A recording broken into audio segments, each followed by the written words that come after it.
What's up, guys? It's me, Feared Angel, and I just woke up, and, yeah, this is a thoughts, and the game I'm going to be doing my thoughts on, you can tell in the title, is Kingdoms of Amalur, or Reckoning.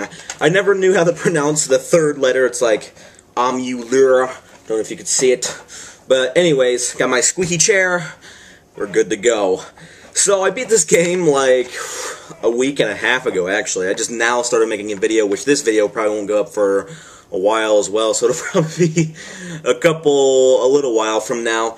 But yeah, so before, like, what I would compare this game to, before, like, I get on to all of the details and stuff in the game, is that if you haven't played Fable, the battling and the graphics-wise is like Fable.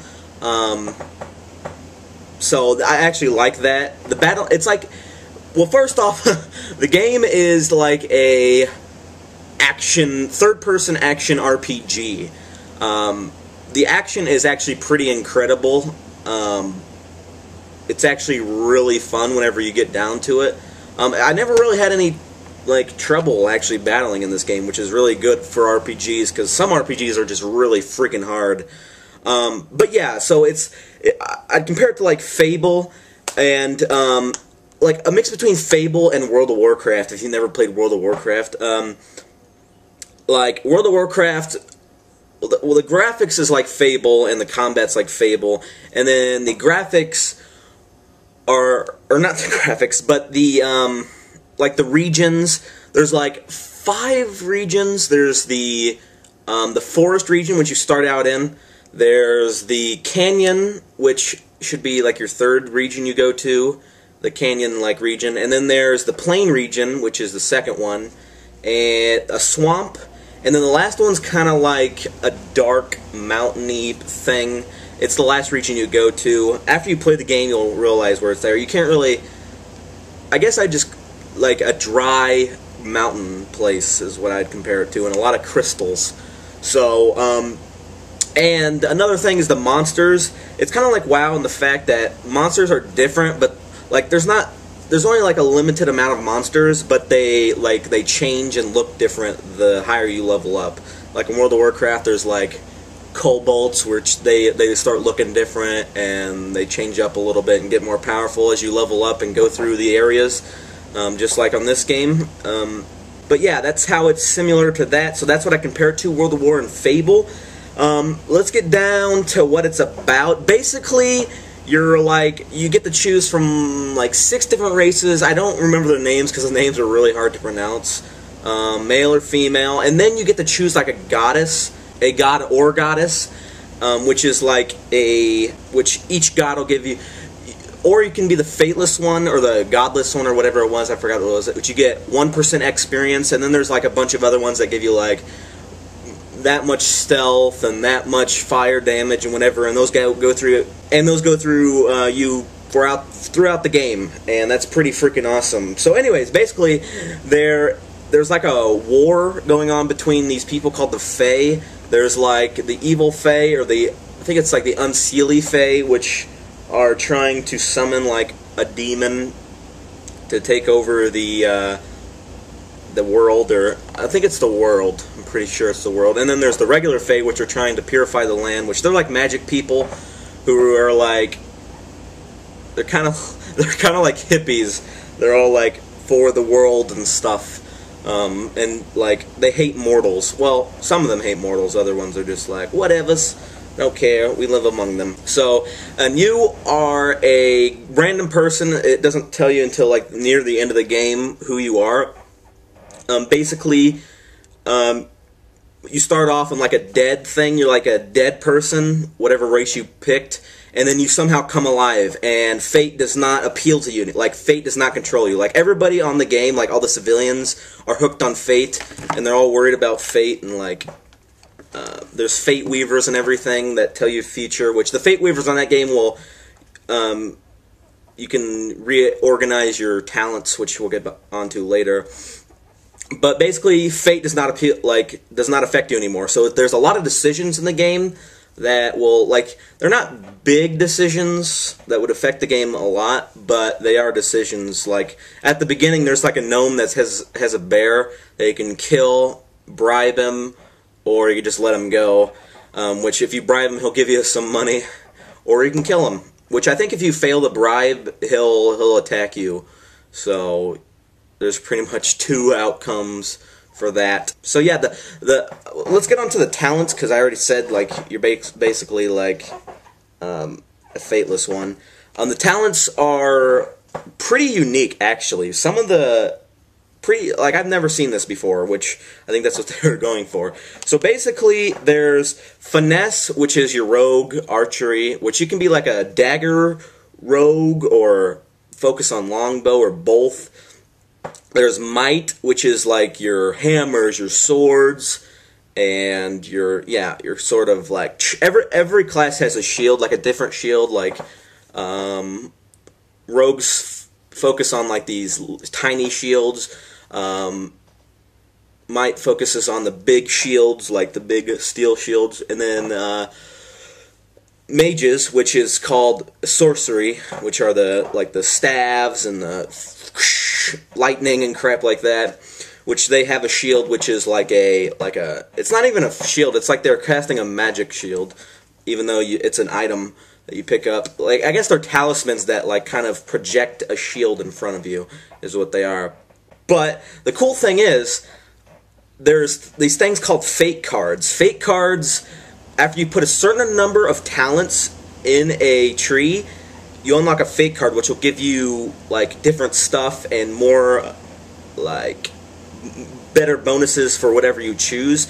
And you can pick and choose. Like, you can have some might and some sorcery, and they have fate cards for that. There's fate cards for just might, just finesse, just sorcery, and then there's some for if you want to combine your skills, which is pretty cool. So you can be like a mage who likes using a bow, and it'll have like better. You can pick a card that has better archery and better elemental damage for you. So it's actually pretty.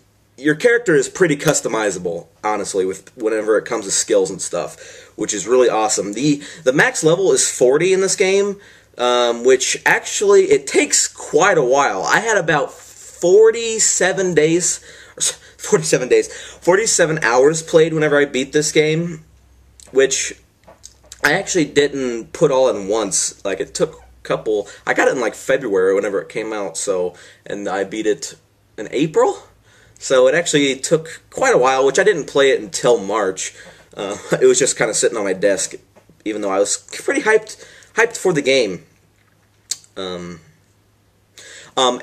whenever you do level up, you get one other skill point, which goes into which has nothing to do with like your powers or anything. It's actually to do with the in-game. Like, there's stealth, alchemy, it's merchanting or something. Merchant, yeah, like, the merchant is like, you can, every time you sell something or buy something, it's like lower, or you can sell it for higher. There's persuasion, dispelling, sage crafting, which sage crafting is like for your gems that you can put into slots of your items. Alchemy, you pick up things and you can make potions, which actually, the end of alchemy, you get a thing where you get all of the potions, so you know how to make every potion, which is actually pretty good if you're a mage. Or if you want to be a might that knows how to make health potions, go ahead. And then there's like, there's other things, which I think I had full bars of stealth, persuasion, and I think dispelling, which, or not dispelling, sorry. It's like, I forgot what it's called, but you basically, hidden. It's like hidden skill, which you find hidden stuff in the world, like hidden doors that get you to more treasures, or it'll find all the lore stones and stuff like that, which is actually quite fascinating. But, yeah, that's all I can say about the skills. I'm just, like, the skills are just pretty unique. Like, if you want to find like an RPG that's different from all the others, I'd definitely pick up Kingdoms, because like you can just customize your skills and all that so much. It actually surprised me a lot. And onto items, like, this is a big loot picking game. Like, there is so much loot. I had to go back and sell so many times. I ended up having like 3 million gold because of all this stuff I just picked up. I eventually just stopped picking up like treasure chests and stuff because, like, there's a lot of loot, but there's not many upgrades. That's one of the downsides I didn't like of the game, is like there's so much loot, but it doesn't matter. Like, none of the loot's really an upgrade for you, which is very depressing. Like, I always hoped for like better like a better staff, because I played just a plain out sorcery. Like, I didn't actually go into customization that much. I just put it all in sorcery, and so there's not really. Like, and that's another thing, too, is that there wasn't many upgrades for sorcery. Like, there was a lot of upgrades for finesse and the might, but not much for sorcery. So, but sorcery just completely owns the game. Like, I tried playing might and finesse for a little bit. I did a Fate Weaver, and I freaking died so many times. But whenever I was a mage, I freaking owned the game. So, like, if you're going to play this game, like, I don't want you to go just sorcery just because I tell you, but I'm just saying, sorcery just completely, like, owns the game. I think I only died once as a sorcerer, which I don't remember what happened, but I did die once.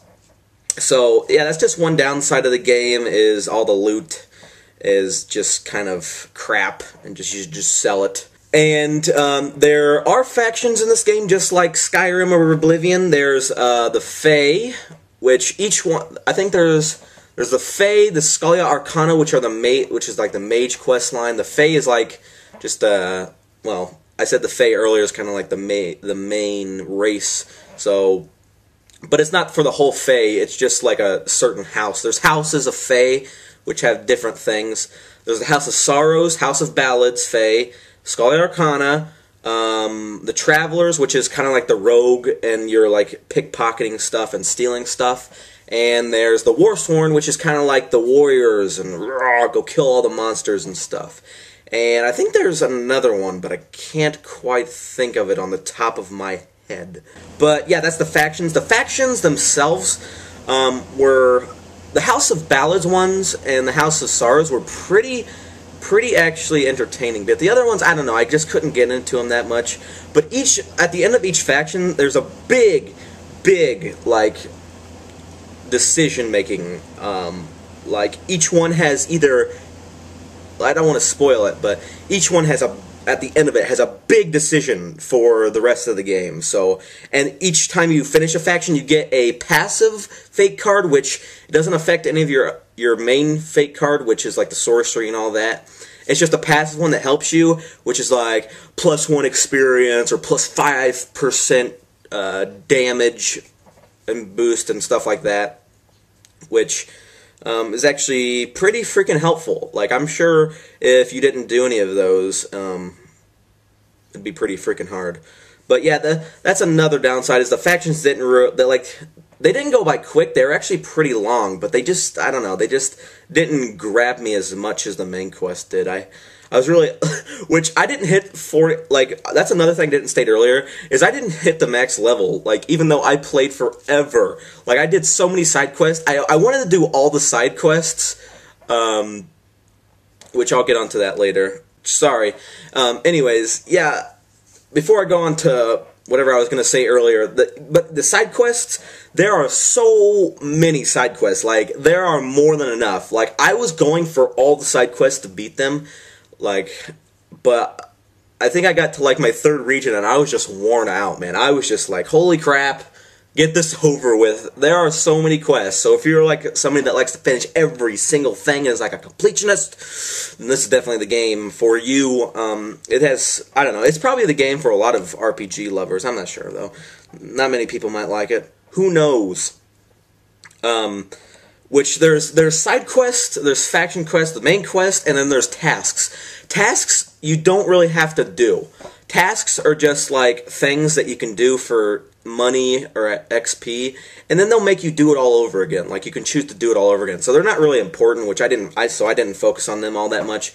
So I just focused on the side quests, which eventually I had like 20 side quests waiting for me. But I did get a lot done. I finished all the factions. Definitely, I finished the game. which I was going for the max level, which to do that I tried to do all side quests, so eventually I didn't, which I got to level 39 out of 40, so I'm like right there, which I want to download the 2 DLCs, which right now as I speak, there's 2 DLCs. It's like the pirate one, and then there's the Tales of Nera, which I think is like a Viking one. I'm not sure.